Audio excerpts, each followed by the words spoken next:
karena hobi masak, hobi kuliner gitu kan. Terus akhirnya suka kasih orang makanan, kasih orang, kenapa nggak bikin catering aja sih gitu kan. Akhirnya buatlah tuh catering. Awalnya catering dulu, gitu catering. Baru pada bulan Maret ikut ditawarin bazar dari RT setempat. Ditawarin bazar waktu itu di Rusunawa, di wilayah sendiri kan, di wilayah kita. Nah sekali ikut bazar, terus ditawarin lagi mau nggak ikut di kecamatan gitu. Itulah akhirnya ikut pelatihan dari kelurahan sampai 7 tahap waktu itu, sampai ketujuhnya tuh permodalan kalau nggak salah, sampai keluar IUMK juga. Akhirnya bikin dong brand gitu, yang soal kuliner ini. Tercetuslah ide Dapur Utami 77. Kalau buka usaha itu kan waktunya nggak terbatas, terutama untuk perempuan ya. Kalau masa kerja di kantor kan pasti ada batas usia gitu. Terus bisa bermanfaat untuk orang banyak, membuka lapangan pekerjaan. Satu, kalau lebih maju lagi bisa untuk lapangan kerja untuk anak cucu gitu. Situ sih intinya kayak gitu. Makanya milih usaha. Terus bisa lebih fokus sama anak-anak juga, bisa atur waktu sendirilah daripada kerja di kantor gitu. Emang awalnya dulu kerja. Itu tadi karena lingkungan di sekitar tuh banyak butuh kayak pekerjaan ya, ibu rumah tangga di lingkungan gitu, di rusun. Aku kan tinggal di rusun, butuh kerjaan gitu.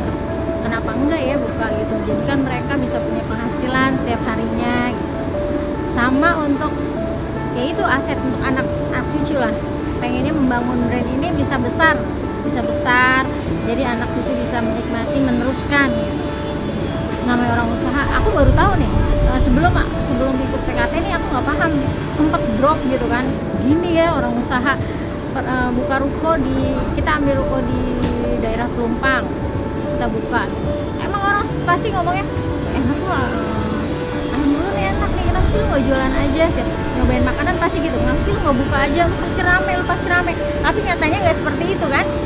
Begitu aku buka, luar biasa, kita yang ada pengeluaran terus tuh, dari sewa, biaya karyawan, modal bahan bakunya gitu kan. Karena kan untuk memperkenalkan itu nggak mudah, kita nggak bisa tarik orang beli yuk produk gue gitu kan, enggak ya. Pasti mereka harus, bagaimana mereka bisa tertarik gitu, itu butuh proses lama ya.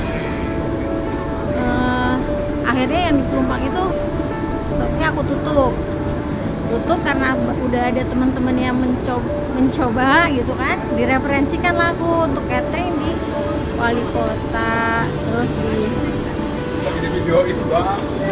di Bawaslu gitu kan, terus sama udah masuk kecamatan juga, kelurahan. Mereka rata-rata puas ya, berkat ini juga sih PKT, pembinaan lebih bikin saya percaya diri gitu, bahwa apa yang saya hasilkan tuh memang ada punya ciri khas lah, yang ada bedanya gitu.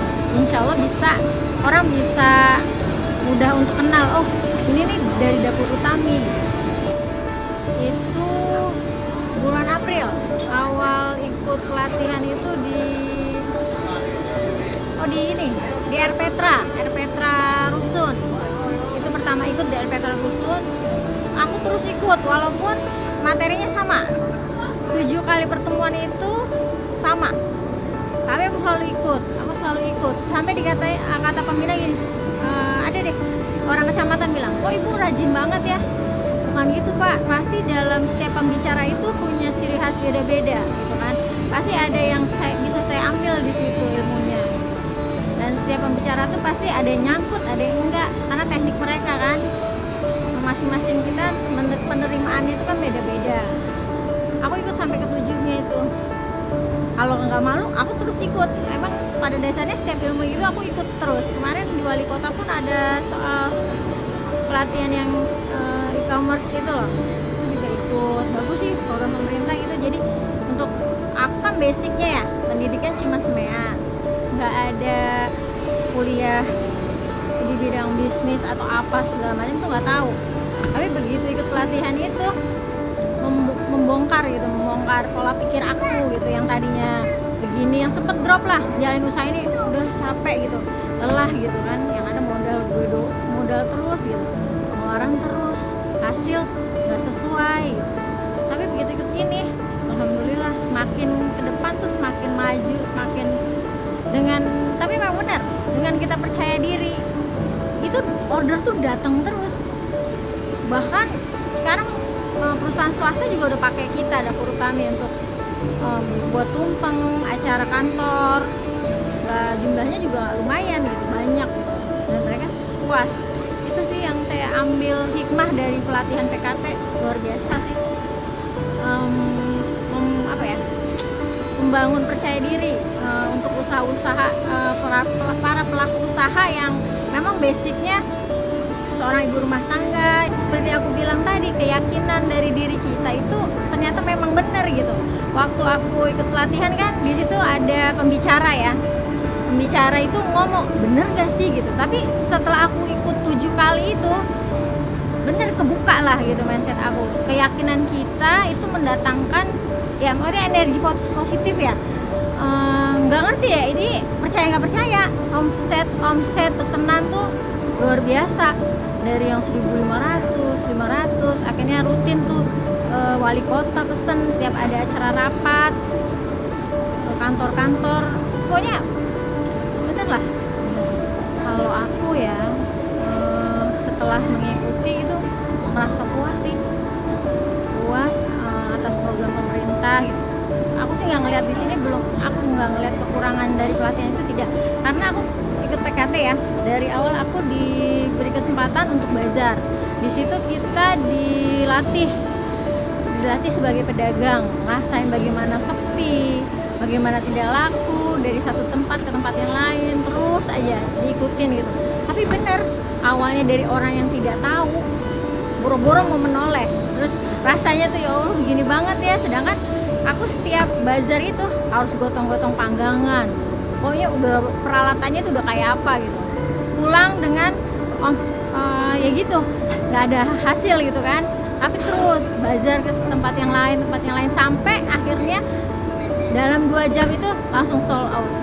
Jadi mereka rasa, mereka puas, nggak perlu kita bagaimana, baru kita belum buka aja mereka sudah kita belum buka aja mereka tuh udah ngantri gitu, ini mana sih, buka nggak sih gitu.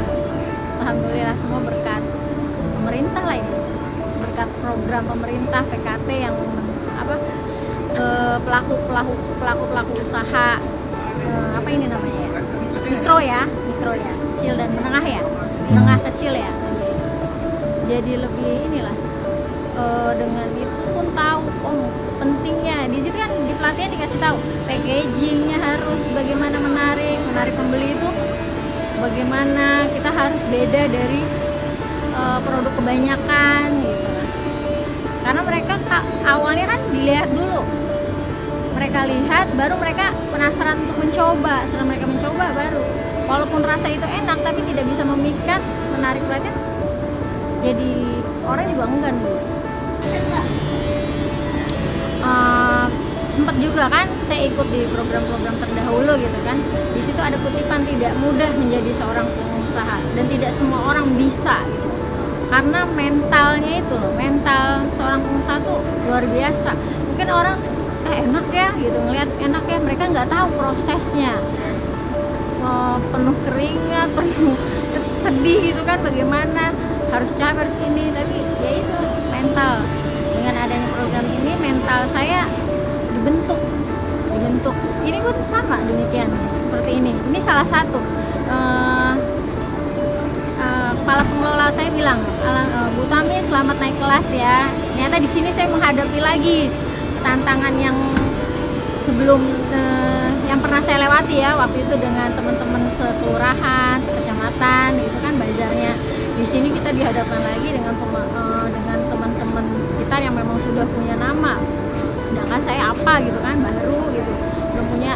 Tapi alhamdulillah yang merasa tuh di sini bagus sih mbak, bagus bagus, maksudnya prospeknya gitu, apa ilmu yang saya ambil pun di sini ada, makin saya makin ditempa lagi untuk kuat sebagai pengusaha. Dapur Utami 77 enak ya, pasti setuju.